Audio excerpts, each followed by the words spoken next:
So I was playing Mega Man X4 recently, and this was always one of my favorite games. The music, the gameplay, the tone, even the story. No, this isn't happening! There's no reason for me to go on.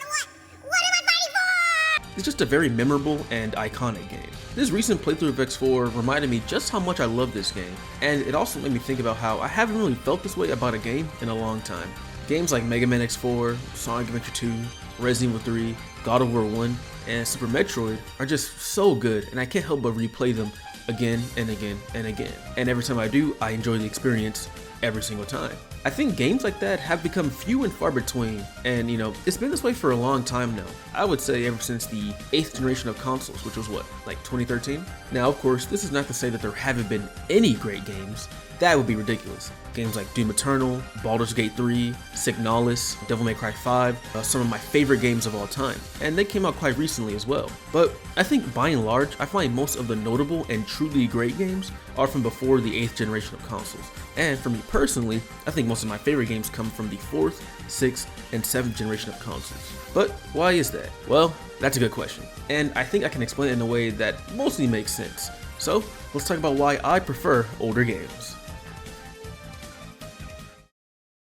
Before we begin, I want to get this argument out the way. Usually when I see people talk about how they prefer older media, it doesn't even have to be games, it can be anime, movies, etc. There's always the argument about being blinded by nostalgia or having rose-tinted glasses about the past. And while sure, there are a lot of people that are like that, I think putting every person that thinks older media is good in that category is reductive, and honestly, just does more harm than good. It is foolish to believe that old is always better, but at the same time, it's foolish to believe that just because it's new, it's better. There are pros and cons to everything, and I think having an open discussion about what people prefer is all around the better choice, especially for games, because every generation of games did something different due to the technology as well as the change in the social climate around the time. For example, you can see this during the Genesis and Super Nintendo. The games were reflective of each company's technology as well as their consumer base. This is how we got games such as Sonic the Hedgehog, which was not only built around the Genesis's faster processing power, but it was also made to appeal to the too cool for school young teens of the 90s. Anyways, to sum it up, I don't think it's very productive to dismiss anyone who thinks older games are better,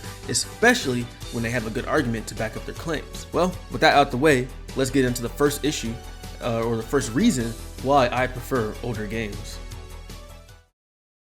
One of the most notable losses that we've seen as the games industry continues is a lack of identity in many games. This ranges from gameplay identity to the aesthetics. It seems to me like a lot of games tend to want to appeal to as many people as possible. And I understand why the company would want to do that, right? Because they want to extract as much money as possible from anywhere they can. But what this ends up doing for the consumers is making every game kind of blur together without having anything to really make it stand out. For example, I love Resident Evil, right? But it is a great example of this. Just looking at the UI, you can see just how safe and stale it's gotten, which is a shame considering how the UIs used to look previously. I mean, just compare Resident Evil 4 2005 to the remake, and the difference in UI design is night and day. I think most would agree that the original UI better conveys the game's tone, and it's just more visually appealing. Another great example of this is Guilty Gear. Look at Guilty Gear Strive's UI and compare it to any of the previous games, and you'll see that it's a little more simple, less striking, and doesn't really do a good job at conveying the game. There are many more examples of this, and while I think a lot of you might write it off as just cosmetic, but you have to think about video games as a whole. They have a very large visual component to them, and how a game looks can dramatically affect how people perceive them. And I think a good UI can go a long way. Just look at the games from the Persona series. Everyone loves those games, especially 5. And one of the main things I hear about it is, man, this UI is beautiful. Same thing with Metaphor. Now let's take a look at older games and how their UI had a very large variety. Metroid Prime 2 had this unique, futuristic, dystopian type feel to it. Ratchet & Clank had this really cool CRT, old school clanker aesthetic going on. Mega Man X4 had a great UI with some amazing art. Silent Hill UI is iconic, not only because of the sound effects, but it's nice and simple, very sleek. Games back then put a lot more care into their UI presentation, which went a long way into making the games more memorable. I'm sure everyone knows the sound of the Resident Evil UI. Resident Evil. But that's just from a presentation side. If you remember earlier, I did say this was the case of games being simplified, and sadly the UI wasn't the only thing affected. Game design has been incredibly hurt as well. Metroid Prime.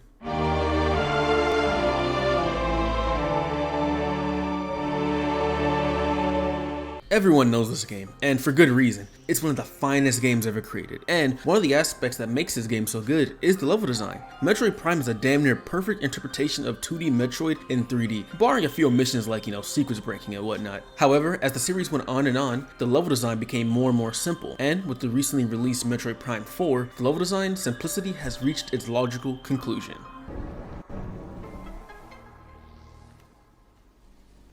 That door just opened all by itself. The lows of linearity in Prime 4 is a deliberate choice made to appeal to as many people as possible, but as a result it loses a lot of what makes Metroid, well, Metroid. And this process has been seen in so many other franchises. Resident Evil, for example. Resident Evil 8 is so incredibly linear and bare bones and can be beaten without any critical thinking. The combat is easy, traversal is easy, and there aren't any puzzles that take more than a passing glance to complete. This simplification really makes it hard to immerse myself in these games because I don't have to stay barely conscious in order to be successful. I know this could be misconstrued as a games are too easy or games are too linear argument, but that's not quite what I'm getting at all. Sure, I think a byproduct of the simplification of games is more linearity and more, easy gameplay. However, the main issue is that these games don't have any substance to them. An easy game can still be fun, just like a linear game can still be fun. The problem lies with how the games don't offer any depth outside of the most basic of basic gameplay loop. For example, the new God of War combat compared to the old God of War combat. The combat in the new game is flashy and still fun, but it lacks the depth and nuance the original combat had. Old God of War had magic, throws / collisions, grabs, air combos, and then in God of War 3 it expanded heavily with weapons like the Claws of Hades, which had summons, or the Nemesis Cestus. New God of War still has the core fundamentals of a good combat system, it's just been very slimmed down in order to prop up the story and the visuals. I think the quote goes, "Wide as an ocean, as deep as a puddle." Replayability for me is a big factor I look for when it comes to games, and yeah, it's all but disappeared in most games. There are not many reasons for me to want to replay modern titles. You see, there's nothing inherently wrong with a one and done type of game, but for me, I am someone who really enjoys replaying games endlessly, and I can get that with my older titles, but outside of a select few modern titles, I just don't see myself ever coming back to any of these newer games. But really, at the end of the day, it all just comes down to, my preferences, and I just think when it comes to the types of games there are, what the games offer, from their aesthetics, their visuals, their music, their gameplay, I really think it all, it appeals to me, these older titles rather than the newer stuff. And like I said, I'm not a hater of newer games. There are a lot of good new games that come out, but I think when it comes down to it, if I was asked, would I rather have a PS4 like a GameCube? I'm picking the GameCube every time. PS5 or a PS2? Picking the PS2 every time. Xbox Series X or Xbox? I'm picking the Xbox, even though I haven't played that many Xbox games, but still, I'll still be picking those because I think when it comes to the overall catalog of games,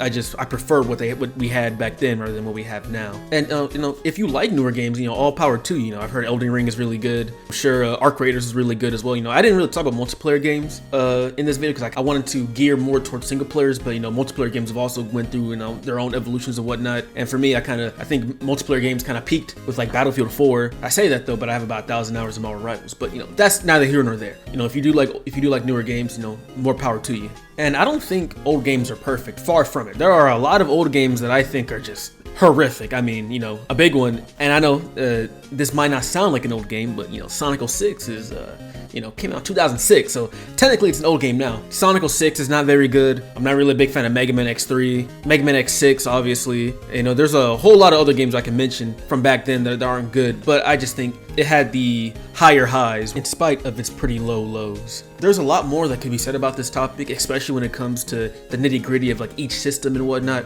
But I think as a general overview, I believe this is a satisfactory explanation for why I kind of don't really like many modern games, and I definitely do prefer a lot of games from back then. And I just hope I don't sound like a video game boomer, because I know that's really not what I want to get across with this video. I do kind of want to start a conversation on the differences between modern games and older games. We'll see how it goes though. What do you guys think though? If you guys agree or disagree, let me know in the comment section below.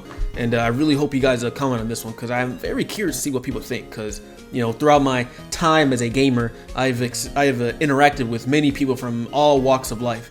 And I get to talk to the old heads, I was talking to the little baby boys, and they all have differing opinions and ideas on games and what games should be about. You know, there are some people that have never played a single player game in their entire life, while there are some people that don't even know what a hero shooter is, you know? So I think this topic is definitely something that I think more people should really talk about in the gaming sphere. But you know, this video is kind of going on long enough, so I'm gonna end it here. If you guys like the video, you know, don't forget to do the usual stuff, like, comment, and subscribe, and you know, hopefully we can have some good dialogue. But I see you guys in the next one. Later.